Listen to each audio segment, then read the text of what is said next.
Hey guys, Matt with TTPOA, and welcome to TTPOA TV.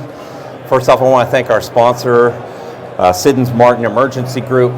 For this episode, I have what we're calling SWAT legends, because we don't want to call them OGs. I've got Shannon Couch, who is an active member of Abilene SWAT, and I have Mike Finley, old school Dallas guy.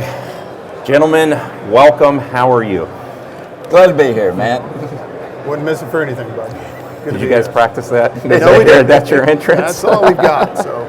So what do you think of the conference so far? What do you think of Kalahari? I like it. So when we first looked at this venue to come here, we thought this is outstanding. They lived up to every bit of it.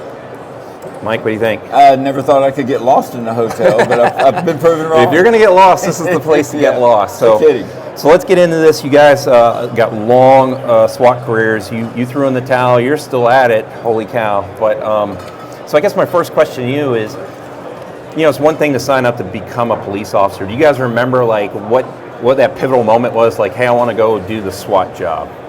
And what caused that? What was the catalyst for that? Years ago, I'm kind of infamous for telling this story, but when I got interviewed to go to SWAT, I knew I was going to get asked, why do you want to come to SWAT? And I'd practice. And I gave that answer, and they said, why do you want to come to SWAT? And I'm sweating now because I just gave the best answer I've been practicing, and it wasn't good. Yeah. And I came up with something like, be all you can be or something, and they closed the folder and pushed it aside, and they said, why do you want to come to SWAT? And I blurted out the only thing I could think of, and I said, if you're going to be a bear, be a grizzly bear.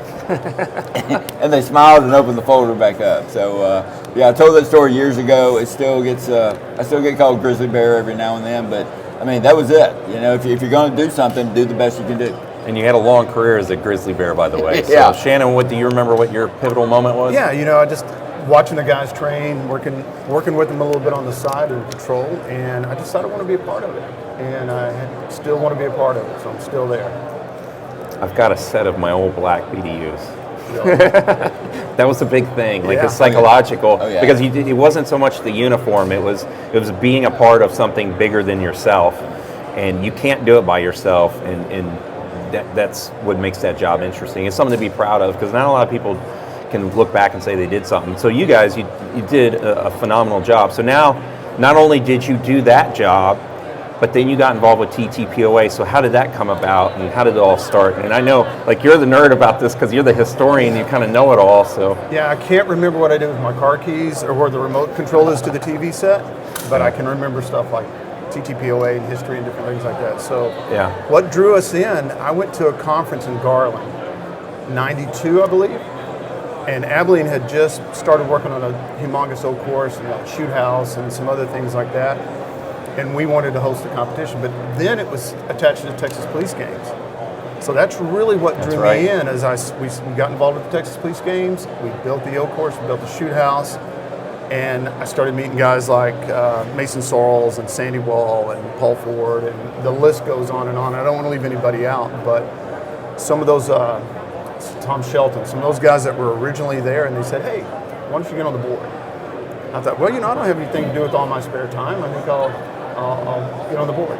And that's kind of how it started. Started as a regional director, worked my way all the way up to president, and then came back, and now I'm the secretary. So. What year did it officially start? Well, that's kind of much debate, right? Yeah, it's debatable. That's why I continue to ask, because it. My records indicate that it was 1983, but I think we've got it in concrete in '85. So it started, then it kind of went away for a year or two, then it kept, so 83 is kind of the unofficial year that we're using. So as the event coordinator, we can take a year off? Is that the deal? Sure. Yeah. We did that back then? Yeah, absolutely. Well, Shannon was talking about that conference he went to in '92, and I didn't get to go because I was helping. So Tommy Shelton was the president of TTPOA at the time, and he was my sergeant, so I was lugging boxes all over the place. But then 97, I probably got talked into being the training coordinator, and then from there I became president. So, and then you worked your way up to president, and then you're a current treasurer, secretary. But what were your previous roles? So regional director for a long time, and then I went up to when we brought Mike we pulled Mike into the club, so to speak. He said, you know what, I'm director of training. I think I want to run for president. And he goes, if I run for president, will you be my vice president? I said, well, you got me, because I will. And that's kind of how it started. Then Mike ended his career with Dallas PD, and that automatically moved me into the president's spot, because the vice president took over at that time.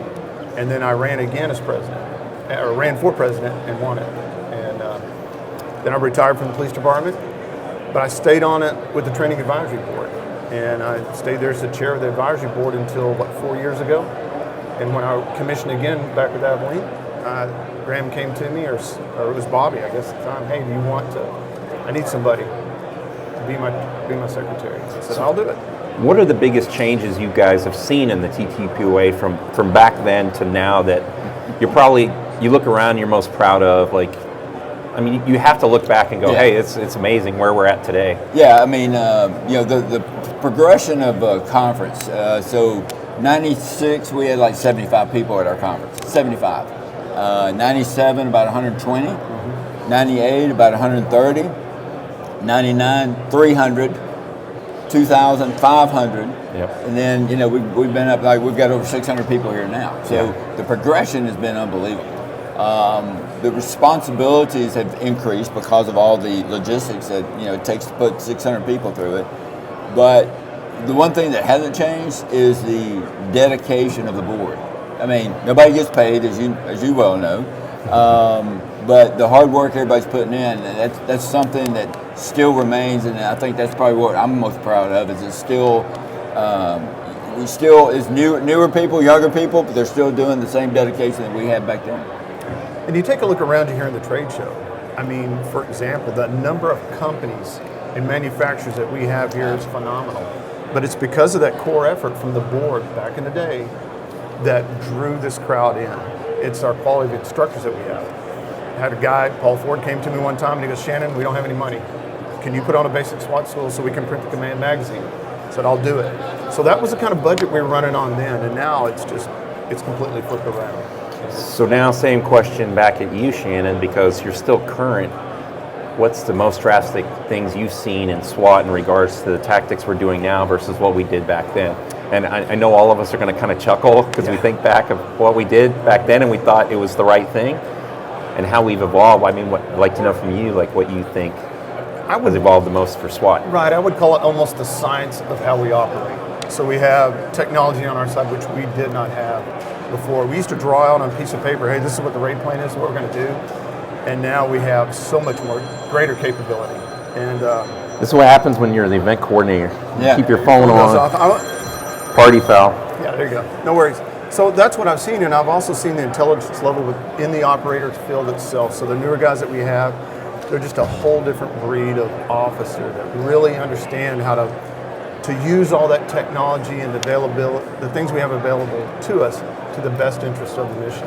And you're probably seeing it as well with your guys. So it's just phenomenal. It started with a revolver. I carried a 6-shot revolver when I first got on the team, and now look at us, right? I get that speed reloader out, and they, And I mean, when I first got on SWAT, no one wore a helmet.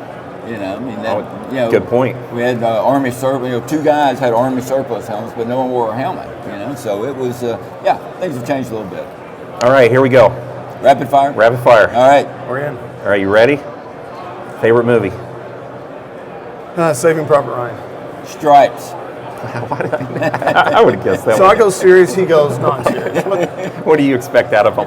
Hobby? Golf. Right now, grilling. Barbecue grilling. I thought you said curling. I was grilling. Barbecue. That's too strenuous. Favorite gun? Glock 22, all the way. MP5. Last one. Favorite book? Short history of almost everything. All right. Favorite book? Favorite book. Book you want to recommend? Yeah. Not Sandy Walls. No. Man, you stumped me on that one. I've read so many that I really enjoy. What's the most current one you read? Right now I'm reading the history of Patton, Montgomery, and Rommel. So I hate to say it, I'm a history buff. I'll close out with this.